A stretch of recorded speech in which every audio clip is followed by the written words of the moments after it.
Hello students, I am Savita Gupta, language instructor. Welcome in learn with Savita. आज हम class 12th की English book flamingo की poem my mother at 66 का हिंदी अनुवाद करने जा रहे हैं. तो इसे शुरू करने के पहले राइटर के बारे में जान लेते हैं. Kamala Suraiya was one of the foremost poets of India.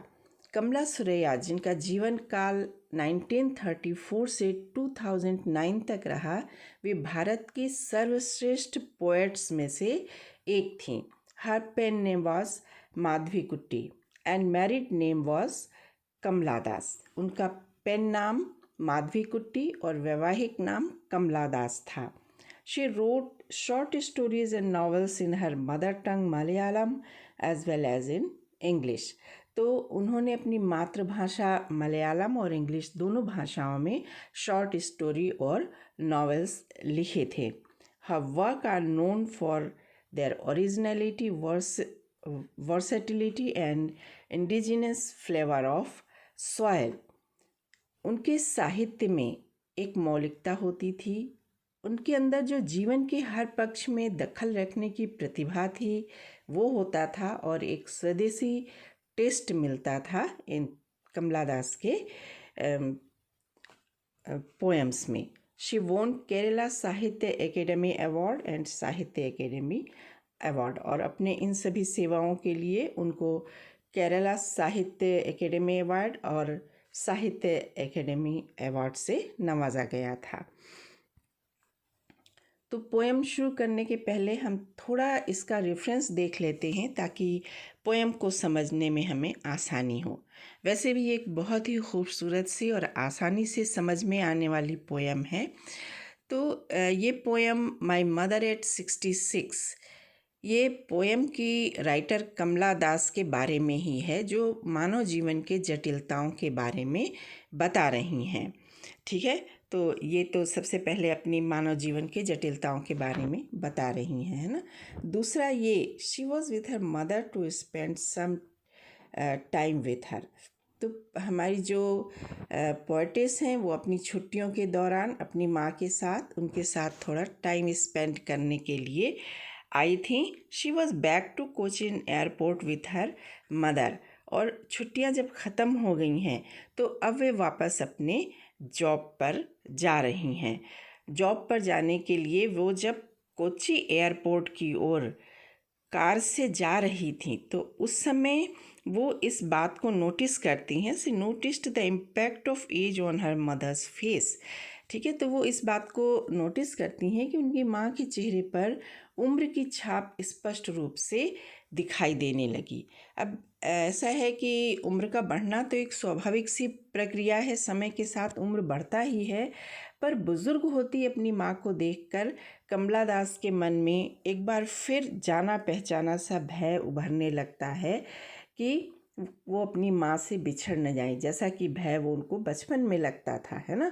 तो अब इस समय जो भय लग रहा है कि कहीं ऐसा ना हो कि वो हमेशा के लिए अपनी माँ से बिछड़ जाए. और फिर बड़े ही सप्रयास वो अपने इन मनोभावों को दबाती हैं और दबाकर मुस्कुराती हुई अपनी माँ से विदा लेती हैं. ठीक है, तो विदा लेती हैं और विदा लेते समय जो वर्ड कहती हैं सी यू सून अम्मा, इसमें भी कुछ ना कुछ है. ये हम आगे पोएम में डिस्कस करेंगे. ओके, तो ठीक है, अब आप पोएम के इतने रेफरेंस के बाद हम शुरू करते हैं अपना line to line explanation. Driving from my parents home to Cochin last Friday morning, I saw my mother beside me, doze, open-mouthed, her face ashen like that of corpse. Friday की मॉर्निंग है. मैं अपने पेरेंट्स के घर से Kochi airport की ओर car drive करके जा रही थी, है ना. तो होता ये है कि पोएटेस अपनी माँ के पास छुट्टियाँ बिताकर वापस अपने जॉब पर जा रही थी. उन्हें सी ऑफ करने के लिए उनकी माँ भी उनके साथ एयरपोर्ट जा रही थी. अब पोएटेस कहती हैं कि मेरी जो माँ थी वो भी मेरे साथ बगल वाली सीट पर बैठी हुई थी. तो एयरपोर्ट जाते समय मैंने देखा कि मेरी माँ जो कि झपकी ले रही थी और झपकी लेते समय उनका मुंह थोड़ा सा खुला हुआ था। उस समय मैंने ये नोटिस किया कि उनका चेहरा बिल्कुल ऐशन हो गया है, बिल्कुल बेरंग और बेरौनक दिख रहा है उनका चेहरा, जस्ट लाइक ए कॉर्प्स, एक डेड बॉडी की तरह। कॉर्प्स से नहीं, डेड बॉडी। तो ऐसा क्यों कहा गया है? क्योंकि एक तो सोते समय उनकी माँ का मुंह थोड़ा सा खुला हुआ था, चेहरा निस्तेज और बेरौनक हो रहा था, और बेखबर पूरे शरीर को विदाउट एनी मोशन वो छोड़ के चुपचाप सो रही थी। तो इसलिए यहाँ कंपेयर किया गया है कॉर्प्स से, उनका डेड बॉडी से। And realized with pain that she was as old as she looked, but soon put that thought away and looked out at young trees sprinting, the merry children spilling out their homes. और उनकी ओर देखते हुए poet's को बहुत ही पीड़ा हो रही है। साथ ही साथ ये रियलाइज़ भी वो करती हैं कि समय के साथ उनकी माँ बुज़ुर्ग होती जा रही हैं। अपने चेहरे से वो उतनी ही वृद्ध दिखाई देने लगी हैं जितनी की उनकी उम्र है, और इस एहसास के साथ ही उनके मन में वही पुराना डर हॉन्ट करने लगता है जो उन्हें बचपन में डराया करता था कि कहीं वो अपनी माँ से बिछड़ न जाएं।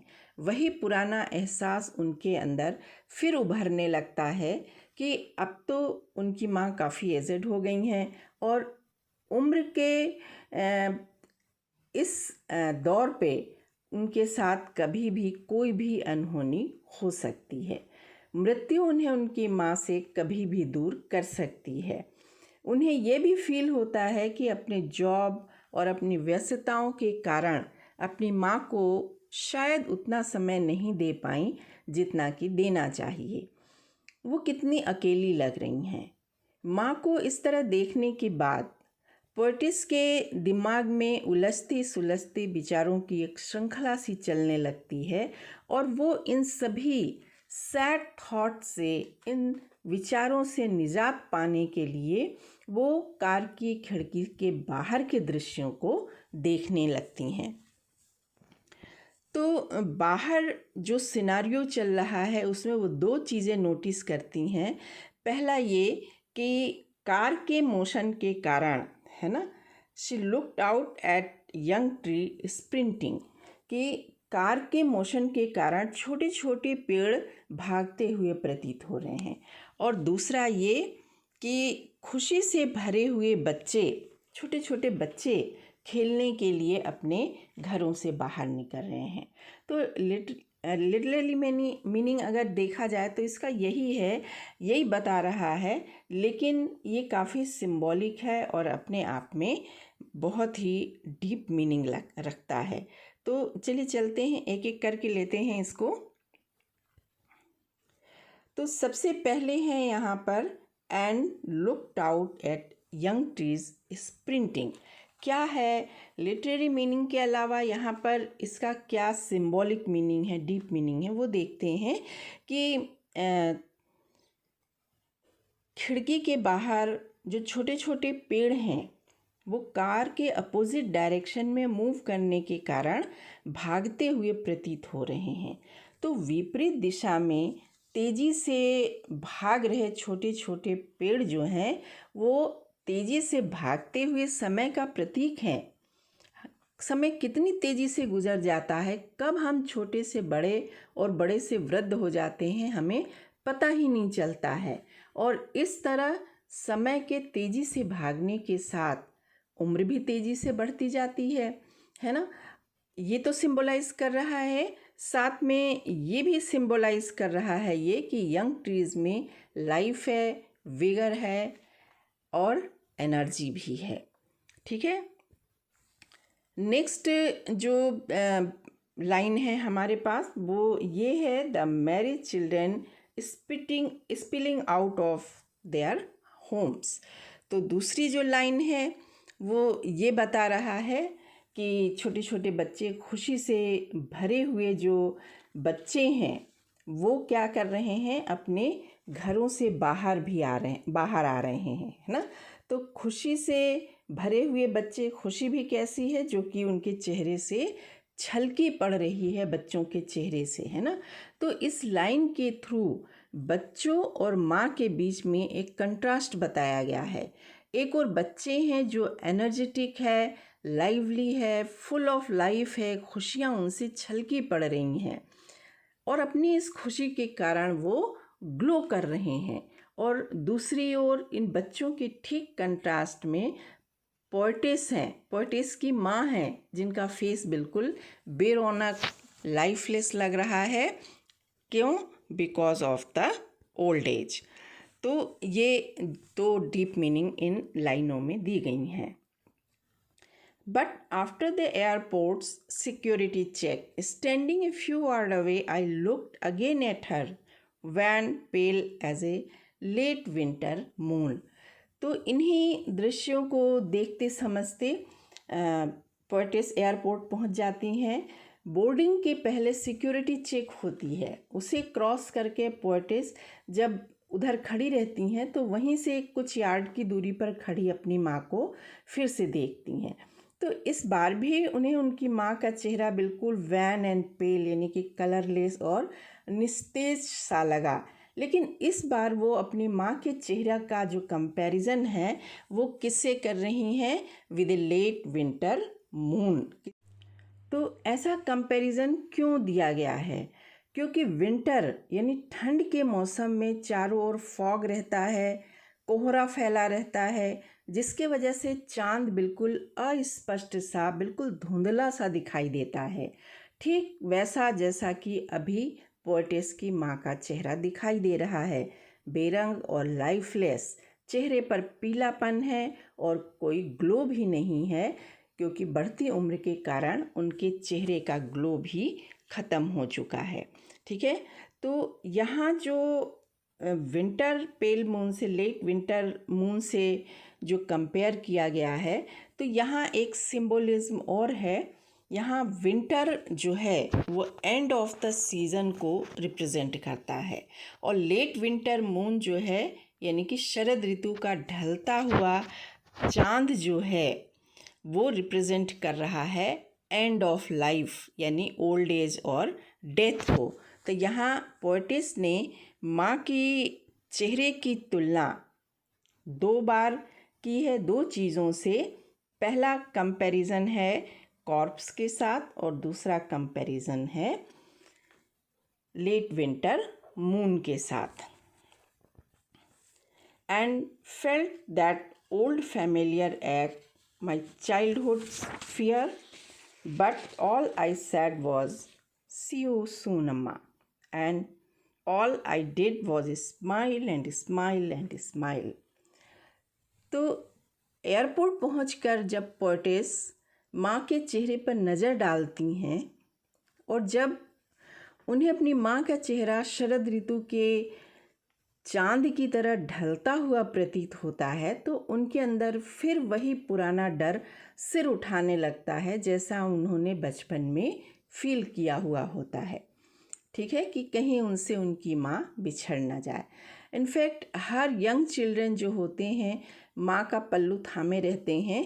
ऐसा क्यों करते हैं? क्योंकि उन्हें डर रहता है कि माँ कहीं इधर उधर नहीं हो जाए, है ना। तो उन्हें ये लगने लगता है कि उनकी बढ़ती उम्र के साथ कभी भी इन्हें कुछ हो सकता है, कोई भी अनहोनी हो सकती है। वो फील करती हैं पता नहीं अगली बार जब मैं यहाँ आऊँ तो इन्हें जीवित देख पाऊँगी या नहीं। लेकिन अपने मन में आ रहे इन सभी इमोशंस को बड़े यत्न से छुपाकर अपने आप को संभालती हैं और सिर्फ इतना कहती हैं सी यू अम्मा सून, और विदा लेने के लिए मुस्कराने लगती हैं। तो यहाँ वो जो गुड बाय वर्ड्स बोल रही हैं, सी यू सून अम्मा, है ना, यहाँ जो वर्ड दिया गया है सी यू सून अम्मा। ठीक है, तो और फिर वो क्या कर रही हैं? Smile and smile and smile, है ना, और ये बोल करके वो मुस्करा रही हैं। तो ये दोनों बातों में भी बहुत डीप मीनिंग है। वो बता रही हैं कि ये चीज़ें जो हैं वो बता रहे हैं कि उनकी मुस्कुराहट के पीछे किस तरह अपने दुख देने वाले इन मनोभावों को, इन इमोशंस को कितने यत्न से इन मुस्कुराहटों के पीछे छुपाने का वो प्रयास कर रही हैं। हालांकि बज़ाहिर वो मुस्कुरा रही हैं, पर वास्तव में माँ के निकट मृत्यु के बारे में सोचकर वो बहुत ज़्यादा दुखी हैं। और सी यू सून अम्मा कहकर जब अपनी माँ को गुड बाय करती हैं, तो ऐसे ही बहुत से थॉट्स उनके मन में आ जा रहे होते थे। पर ऐसा कह करके, है ना, सी यू सून अम्मा कह करके वो न सिर्फ खुद को बल्कि अपनी माँ को भी एश्योर कर रही हैं, एक उम्मीद सी उनके और अपने मन में जगा रही हैं कि वो फिर मिलेंगे, जल्द ही मिलेंगे, है ना। और ये जो उम्मीद है कि फिर जल्द मिलेंगे या फिर ये कि कोई हमारा इंतज़ार कर रहा है, ये बुज़ुर्गों में और इनफैक्ट हम सभी में जीने की एक एनर्जी पैदा करता है, और यही हमारी पोएटिस कर रही हैं। So students, this is all about the poem my mother at 66, है ना। स्वीट सी, बहुत ही प्यारी सी poem. Thanks for watching the video.